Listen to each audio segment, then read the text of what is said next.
I call the old member for Fraser. On the 21st of December last year, my 3-year-old son became ill. After a fall, he began vomiting, and it soon became serious enough that my wife took him to the emergency room. He stayed in hospital for 3 days until the doctors finally worked out that he had septicemia and began to administer the right drugs. On Christmas Eve, when we'd almost resigned ourselves to bringing the presents and tree to him, the doctors decided he was ready to be discharged.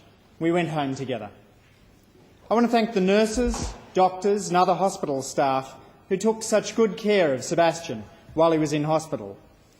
He was originally admitted to Calvary Hospital, where he received careful attention before being transferred to Paediatric Health Services at Canberra Hospital, also known as Patch.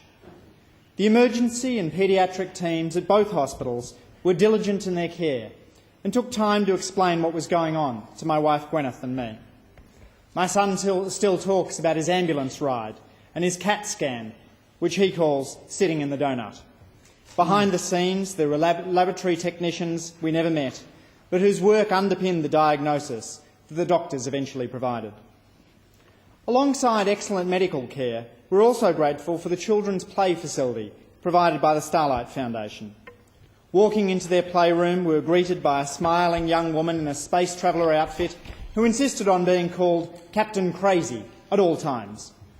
Having a facility like this was a blessing. There's only so many times as a parent you can read the Gruffalo before wanting to turn into a small brown mouse. Being a parent in hospital reminds you of your vulnerability.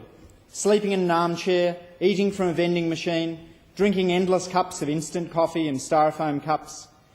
There's something that feels viscerally wrong about seeing a child hooked up to an intravenous drip, but all you can do is wait and hold his hand while he drifts back to sleep, and the drugs steadily do their work. In a recent issue, The Economist's budget column pondered the impact of having young children on politicians. Daily exposure to innocence matters. Parenthood can lead to smugness, but also humility. All parents soon realise how much of child rearing is improvisation, tempered by exhaustion. The world looks as once kindlier and more fragile with small children in it, and essentially optimistic. Thank you to those health workers who each day look after young boys and girls like my son. From Captain Crazy to the head of the neurosurgery team, you make an extraordinary group.